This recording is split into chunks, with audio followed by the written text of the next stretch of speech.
سلسلہ ہدایت، قرآن، سنت اور اہل بیت علیہم السلام میں خوش آمدید۔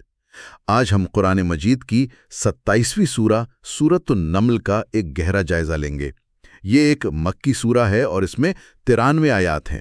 اور اس سورہ کی جو خاص بات ہے وہ ہے طاقت کی کہانی۔ بالکل، ایک طرف فرعون کی وہ ظاہری طاقت ہے جو معجزوں کے سامنے بھی جھکنے کو تیار نہیں، اور دوسری طرف حضرت سلیمان علیہ السلام کی وہ طاقت جو علم اور اللہ کے شکر پر قائم ہے۔ تو آج ہم یہی دیکھیں گے کہ قرآن کی نظر میں حقیقی طاقت آخر ہے کیا۔ جی، تو سورہ کا آغاز ہوتا ہے حروف مقطعات سے۔ اللہ فرماتا ہے تو سین تلک آیات القرآن و کتاب مبین، یعنی تا سین یہ قرآن اور روشن کتاب کی آیات ہیں۔ یہ بات کتنی دلچسپ ہے نا کہ اللہ اپنی اتنی عظیم کتاب کا تعارف انہی سادہ حروف سے کروا رہا ہے جو ہم روزمرہ بولتے ہیں۔ بالکل، یہ خود اللہ کی قدرت کا ایک بہت بڑا مظہر ہے۔ اچھا، تو یہ کتاب کس کے لیے ہے؟ اگلی آیات فوراً واضح کرتی ہیں۔ ہدی و بشری للمؤمنین، 2، یہ مومنوں کے لیے ہدایت بھی ہے اور بشارت بھی۔ الذین یقیمون الصلاۃ ویؤتون الزکاۃ وہم بالآخرۃ ہم یوقنون، 3، اور مومن کون؟ جو نماز قائم کرتے ہیں، زکوٰۃ دیتے ہیں اور آخرت پر پختہ یقین رکھتے ہیں۔ یہاں نماز اور زکوٰۃ کے فوراً بعد آخرت پر پختہ یقین کو مومن کی ایک بنیادی شرط قرار دیا گیا ہے۔ مطلب ایسا لگتا ہے کہ یہ عقیدہ باقی تمام اعمال کی جڑ ہے۔ اس کی اتنی مرکزیت کیوں ہے؟ بہت خوبصورت نقطہ اٹھایا آپ نے۔ دیکھیں، مفسرین یہی بتاتے ہیں کہ آخرت کا عقیدہ ہی ہے جو انسان کی زندگی کو ایک مقصد دیتا ہے، جواب دہی کا احساس دلاتا ہے۔ جی، اگر آخرت کا یقین نہ ہو تو پھر انسان کے لیے صحیح اور غلط کا پیمانہ کیا رہ جاتا ہے؟ بس اس کی اپنی خواہشات۔ اسی لیے قرآن فوراً دوسرے گروہ کا ذکر کرتا ہے، وہ لوگ جو آخرت پر ایمان نہیں لاتے۔ ان الذین لا یؤمنون بالآخرۃ زینا لہم اعمالہم فہم یعمہون، بے شک جو لوگ آخرت پر ایمان نہیں لاتے ہم نے ان کے اعمال کو ان کی اپنی نظر میں خوبصورت بنا دیا ہے، پس وہ بھٹکتے رہتے ہیں۔ یعنی یہ صرف بھٹکنا نہیں ہے بلکہ اپنی گمراہی پر خوش ہونا اور اسے ہی کامیابی سمجھنا ہے۔ یہ تو ایک نفسیاتی جال جیسا ہے۔ بالکل، جب آخرت کا کوئی ڈر ہی نہ ہو تو برائی بھی بھلائی نظر آنے لگتی ہے۔ قرآن کہتا ہے ایسے لوگوں کے لیے سخت عذاب ہے اور سب سے بڑا خسارہ ہے۔ اب اس تمہید کے بعد سورہ ہمیں سیدھا کہانیوں کی دنیا میں لے جاتی ہے، اور پہلی کہانی ہے حضرت موسیٰ علیہ السلام کی۔ منظر کچھ ایسا ہے کہ حضرت موسیٰ علیہ السلام اپنے گھر والوں کے ساتھ ہیں، رات کا اندھیرا ہے، صحرا میں سفر کر رہے ہیں اور شاید راستہ بھٹک گئے ہیں۔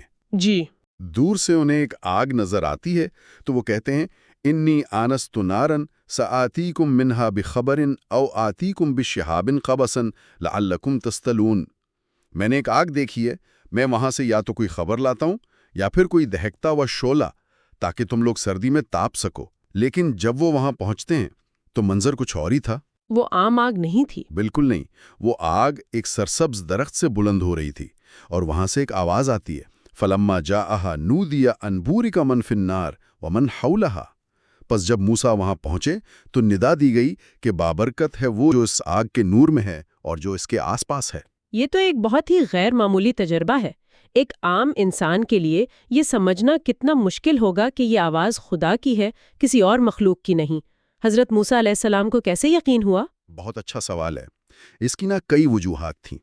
ایک تو یہ کہ منظر خود ایک معجزہ تھا۔ ہرے بھرے درخت سے آگ کا نکلنا؟ جی، یہ کوئی عام بات تو نہیں تھی۔ دوسرا، اس آواز میں ایک ایسا الہی جلال تھا، ایک روحانی تاثیر تھی جو شک کی کوئی گنجائش ہی نہیں چھوڑتی۔ اور تیسری وجہ؟ تیسرا یہ کہ اس آواز نے فوراً اپنی سچائی کے ثبوت کے طور پر انہیں 2 عظیم معجزات بھی عطا کیے۔ عصا اور ید بیضا؟ بالکل، عصا کا سانپ بن جانا اور ہاتھ کا چمکنا، یہ نشانیاں دے کر اللہ نے انہیں فرعون کی طرف بھیجا۔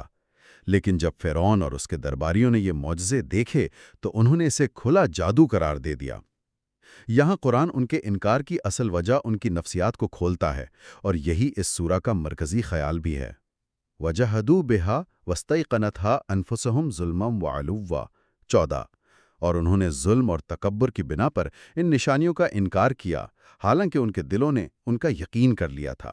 اچھا، یعنی مسئلہ سمجھ یا علم کا تھا ہی نہیں، مسئلہ تکبر کا تھا۔ وہ دل میں جانتے تھے کہ یہ سچ ہے، لیکن اپنی طاقت اور انا کی وجہ سے ماننے کو تیار نہیں تھے۔ بالکل یہی نقطہ ہے۔ امام جعفر صادق علیہ السلام نے اسے کفر جہودی قرار دیا ہے۔ کفر جہودی؟ جی، یہ ایک بہت اہم اصطلاح ہے۔ اس کا مطلب صرف انکار کرنا نہیں، بلکہ دل میں سچ کو جاننے کے باوجود اپنی ضد یا تکبر کی وجہ سے زبان سے انکار کرنا۔ تو یہ فرعون کی طاقت کا کھوکھلاپن ظاہر کرتا ہے؟ جی ہاں، اور اب سورہ ہمیں ایک بالکل مختلف قسم کی طاقت دکھاتی ہے۔ وہ طاقت جو علم، حکمت اور شکر گزاری سے حاصل ہوتی ہے۔ بالکل، اور اس کی بہترین مثال ہے حضرت داؤد اور سلیمان علیہ السلام کی حکومت۔ اللہ فرماتا ہے وَلَقَدْ آتَيْنَا دَاوُودَ وَسُلَيْمَانَ عِلْمًا، اور ہم نے داؤد اور سلیمان کو علم عطا کیا۔ یہاں حکومت کی بنیاد مال و دولت یا فوج نہیں، بلکہ علم کو قرار دیا گیا ہے۔ جی، اور اگلی ہی آیت میں فرمایا وَوَرِثَ سُلَيْمَانُ دَاوُودَ، اور سلیمان داؤد کے وارث ہوئے۔ یہ آیت بظاہر تو بہت سادہ لگتی ہے، لیکن اسلامی تاریخ میں اس کے بہت گہرے معنی ہیں۔ اس وراثت سے کیا مراد ہے؟ صرف نبوت یا کچھ اور بھی؟ یہ ایک انتہائی اہم نکتہ ہے۔ خاص طور پر شیعہ مکتبہ فکر میں اس آیت کی بہت زیادہ اہمیت ہے۔ یہاں وراثت سے مراد صرف نبوت اور علم نہیں ہے، بلکہ مال اور حکومت بھی شامل ہے۔ اچھا؟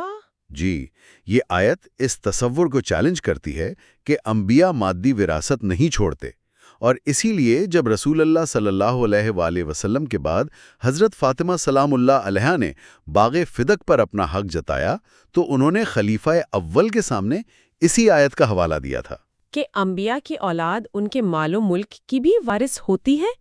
یہ تو بہت گہرا تاریخی اور قانونی نکتہ ہے۔ یقیناً۔ اچھا، تو حضرت سلیمان علیہ السلام کی حکومت کیسی تھی؟ ان کے لشکر میں صرف انسان نہیں تھے، جنات اور پرندے بھی شامل تھے۔ جی ہاں، ایک بار وہ اپنے لشکر کے ساتھ چیونٹیوں کی وادی سے گزر رہے تھے کہ ایک چیونٹی نے اپنی قوم کو پکارا، یا ایھا النمل ادخلوا مساکنکم لا یختمنکم سلیمان وجنودہ وہم لا یشعرون۔ اے چیونٹیوں، اپنے گھروں میں داخل ہو جاؤ، کہیں سلیمان اور ان کا لشکر تمہیں بے خبری میں روند نہ ڈالیں۔ اور یہاں ایک ناقابل یقین بات ہے جو اکثر لوگ نظر انداز کر دیتے ہیں۔ وہ چیونٹی صرف یہ نہیں کہہ رہی کہ بچ جاؤ، بلکہ وہ ایک طرح سے حضرت سلیمان علیہ السلام کا دفاع بھی کر رہی ہے۔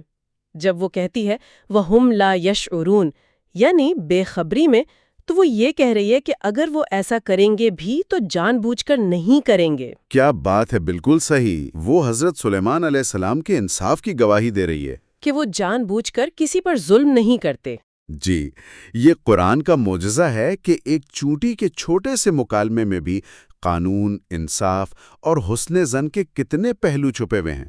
اور حضرت سلیمان علیہ السلام کا رد عمل دیکھیں، ایک عظیم بادشاہ ایک چونٹی کی بات سن کر مسکراتا ہے اور اللہ سے شکر کی دعا کرتا ہے۔ فرعون کے تکبر اور حضرت سلیمان کی اس عاجزی میں زمین آسمان کا فرق ہے۔ بالکل، اور یہ قصہ ابھی اور دلچسپ ہوتا ہے۔ ایک دن حضرت سلیمان علیہ السلام پرندوں کا جائزہ لے رہے تھے تو ہدہد غائب تھا۔ وہ ناراض بھی ہوئے؟ جی، لیکن تھوڑی دیر میں ہدہد ایک حیران کن خبر لے کر آیا۔ اس نے کہا، میں ایک ایسی یقینی خبر لایا ہوں جس کا آپ کو علم نہیں۔ اور وہ خبر تھی ملکہ سبا کے بارے میں۔ جی، اور اس کی سورج کی پوجا کرنے والی قوم کے بارے میں۔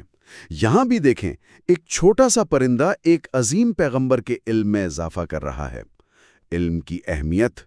حضرت سلیمان علیہ السلام نے فوراً ایک خط لکھا جس کا آغاز بسم اللہ الرحمن الرحیم سے کیا، اور پیغام بہت واضح تھا، سرکشی نہ کرو اور مسلمان ہو کر میرے پاس آ جاؤ۔ ملکہ سبا بہت ذہین عورت تھی۔ اس نے جنگ کے بجائے سفارت کاری کو ترجیح دی۔ جی، اس نے اپنے سرداروں سے مشورہ کیا جنہوں نے جنگ کا مشورہ دیا، لیکن اس نے تحفے بھیج کر حضرت سلیمان علیہ السلام کو آزمانے کا فیصلہ کیا۔ یہ ایک حکمران کی بہترین حکمت عملی ہے، طاقت کے استعمال سے پہلے دوسرے کی نیت اور طاقت کو جانچنا۔ لیکن حضرت سلیمان علیہ السلام کی طاقت مادی تھی ہی نہیں، انہوں نے تحفوں کو حقارت سے ٹھکرا دیا۔ اور کہا کہ جو اللہ نے مجھے دیا ہے وہ اس سے کہیں بہتر ہے۔ جی، پھر انہوں نے ایک ایسا کام کیا جس نے ملکہ کے وہم و گمان کو بھی پیچھے چھوڑ دیا۔ انہوں نے اپنے درباریوں سے پوچھا کہ کون ملکہ کا تخت اس کے یہاں پہنچنے سے پہلے لا سکتا ہے؟ ایک جن نے کہا، میں دربار برخاست ہونے سے پہلے لے آؤں گا۔ لیکن پھر ایک اور ہستی نے اس سے بھی بڑی پیشکش کی۔ قرآن کہتا ہے، قال الذی عنده علم من الکتاب انا آتیک بہ قبل ان یرتد الیک طرفک۔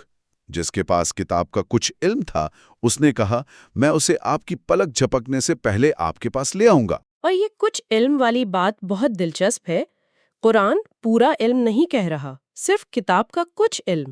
اس سے اندازہ ہوتا ہے کہ الہی کتاب کا تھوڑا سا علم بھی کتنی طاقت رکھتا ہے کہ وہ فزکس کے قوانین کو توڑ دے۔ بہت خوب۔ تو پھر یہ سوچنے پر مجبور کرتا ہے کہ پورے علم کی طاقت کیا ہوگی۔ بالکل، اور روایات اسی نکتے کو اٹھاتی ہیں۔